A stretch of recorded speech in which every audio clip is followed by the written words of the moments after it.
సద్గురు శ్రీ షిరిడి సాయిబాబా సచ్చరిత్ర అధ్యాయం 6. గురు విధానమునకు పట్టుకొమ్మ సచ్చరిత్ర హేమట్ పంతు అంటారు. గురు హస్తస్పర్శ అద్భుతమైనది. ప్రళయాగ్నిచే కూడా కాలనట్టి వాసనామయమైన సూక్ష్మ శరీరము గురు కరస్పర్శ తగులగానే భస్మమైపోవును. ఎన్నో జన్మల నుండి పొందిన పాపమంతయు నశించిపోవును. అట్లే శ్రీ సాయి పాదములకు సాష్టాంగ నమస్కారములు చేసి సర్వస్వ శరణాగతి చేసిన వానికి ధర్మార్థ కామ మోక్షములు కరతలామకలమగును అని హేమట్ పంతు తమ దృఢ విశ్వాసమును మనకు చెప్పిరి.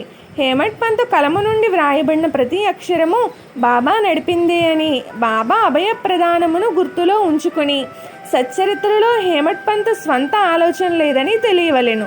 ప్రవర్తన గూర్చి భక్తులకు బాబా బోధించిన విధము.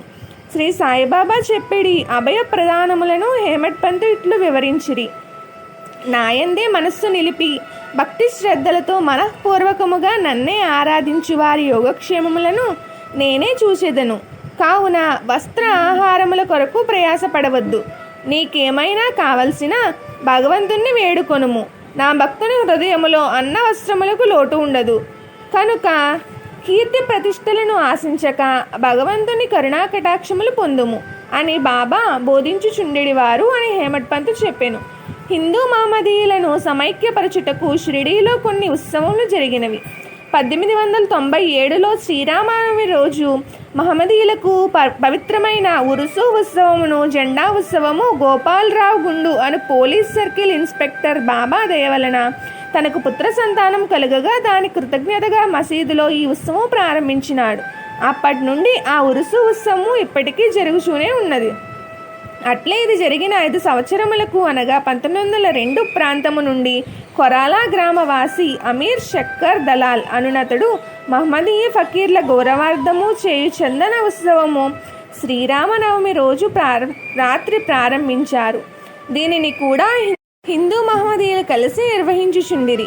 1912లో కృష్ణరావు జోగేశ్వర భీష్మ సంకల్పముతో శ్రీరామనవమి రోజున మసీదులో రామ జన్మోత్సవము చేయుట ప్రారంభమై జరుగుచున్నది. ఇక 1913 నుండి రాధాకృష్ణమై ప్రోత్సాహముతో చైత్రశుద్ధ పాడ్యమి నుండి నామ సప్తాహం ప్రారంభింపబడినది. ఈ 4 కార్యక్రమములో హిందూ మహమ్మదీయులు సమైక్యతతో పాల్గొనేవారు.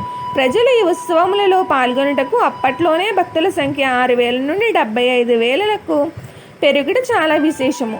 ఎవరికి ఎటువంటి ఇబ్బందులు లేక జయప్రదముగా ఉత్సవములు జరిగినవి.